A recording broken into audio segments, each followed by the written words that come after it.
Question two, racial identity. I utilized Helms model, and within the Helms model, when reading through that, the different developmental stages, I felt like I landed most or identified most with immersion and immersion. Probably the main reason why I felt like that's where I landed was really about the personal exploration, wanting to explore racism, and when exploring, really becoming more knowledgeable, more educated, getting a better understanding. It talks about within the Helms searches for understanding of personal meaning of racism and ways by which one benefits from white privilege. So continue to get a better understanding of that. I mean, I talked earlier about the Johnson article and where privilege comes in, white privilege comes in, that being something that is new for me to think about, just wanting to explore that further, being in that state of exploration is kind of really where I find myself, also with racism and exploring that further. To that point, some of that is to help define my beliefs further. And I think when I talk about my beliefs, I'm talking about my conscious beliefs, specifically with racism and privilege, and unconscious. Unconscious, was really kind of brought through with, I believe it was Mole, the article there, where unconscious bias, is really something to think about, in that, we can say that, we're not racist, that we accept all cultures, but in that article it talks, about unconsciously white people specifically, making little moves when they see a person of color, moving their purse from one shoulder to the other, maybe clinching things a little bit harder from the standpoint of security. I can think personally for myself, being downtown Denver with just my wife, and if we were to come up on a group of colored people, how would my mindset change? Would I be more aware? Would I be more alert? That unconscious bias that we don't really live in all that much is something that I would like to better define, and better defining, but also calibrating. What is my unconscious bias compared to my conscious bias? Because so much of that, I believe, really starts to, potentially start to play out in the classroom, right? Unconscious bias, how does that then come forward in the classroom as a teacher? And looking at that article by Turner, where it talks about preschool and becoming, bias isn't just a police problem, it's a preschool problem. And where I'm going with that is, unconsciously, where we put our focus is a bias that students can pick up on. Maybe it's not necessarily race or ethnicity, maybe it's, the troublemakers. You're putting more of your focus on the troublemakers because that's where your attention's drawn. What does that do to the kids that are in line? So from that standpoint as well, like getting a better understanding and calibrating my unconscious biases to my conscious bias, and wanting to align those, calibrate those better, to not only for personal growth, but then also as a teacher, I think that would be important. So exploration is really what I tied on to there with the immersion and immersion developmental stage with Helms.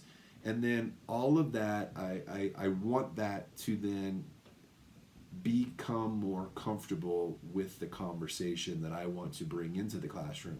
And I feel that best happens when you yourself have thought through this and struggled with it, maybe defined it. It doesn't have to be totally defined, but you've helped define it, you've thought through, you've explored it. I think that's the key word I keep going back to.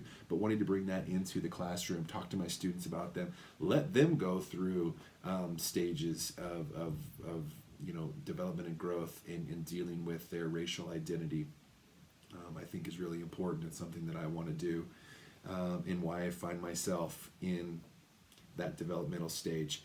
I tied that into one of the articles that I don't even think was a part of necessarily what the Helms model was, and the Roth, Bennett, and Atkinson's. I read that one. I wasn't able to access one of the other articles, and so I started reading that one. And I liked it from the standpoint of it wasn't really falling necessarily in line with Helm's model, but it was in the sense that they were approaching it from a different perspective of, instead of it being so developmental in where we're at in our racial identity, but more from an attitude. So what is our attitude towards race and towards our feelings towards race? And in that article, I found myself aligning with the integrative type. So I liked it that it allowed for the attitude to come into place instead of just developmental. I struggled with that a little bit with Helms, in that I didn't feel like that was a true developmental. I don't feel like racism identity is necessarily truly developmental and linear as it seemed to be provided in that model. I felt like, the idea of where Rowe and his team were coming from, where it was more of an attitude that have come together, experiences that have come together that then define where you're at in your racial identity. And their integrative type, this is where I kind of aligned with them, was really valuing cultural pluralistic society, valuing the idea of having multiple cultures. I really look at that from a classroom standpoint, and that's where I want to be in a classroom. I want to have cultural diversity. I think that strengthens just the classroom in and of itself. And then there's also a part of the integrative type that's an understanding of social political factors, which I believe that I have, and what's brought me into that type where, so much of racism, I believe, is a blaming game, where you blaming a race, blaming a culture for what's happening to them, or the segregation that's there, or the opportunity that's maybe not there, blaming that on them because something that they did, or a way that they dress or act or do, and kind of totally putting aside history and what's happened in our culture, in our country, that is out of their control, that is still there impacting them within our society. What have we done that has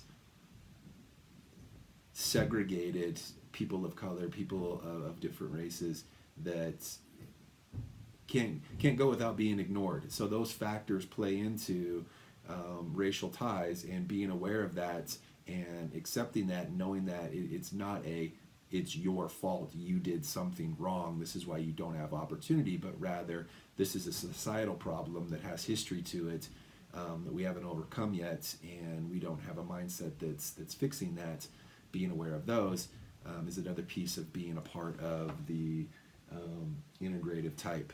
All of this, racial identity, for me is, good to kind of understand from my standpoint, but it really does tie into how I want to bring it into the classroom. And for me, it's all about having conversations. It's all about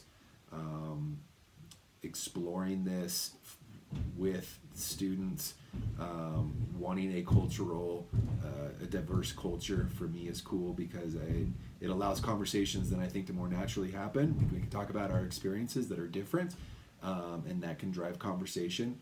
And I think it's important, from my standpoint, to come into this already having explored some of that, and already having defined,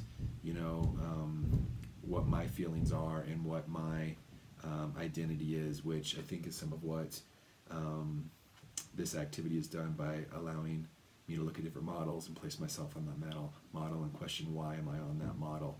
And then understanding that there's growth there to be had, and ultimately that growth I want to pass on to my classroom, and allow them to grow as well. So question number 2 really kind of is where I drove, was the exploration piece and growth, and how personally that is, and more importantly, how bringing that into the classroom.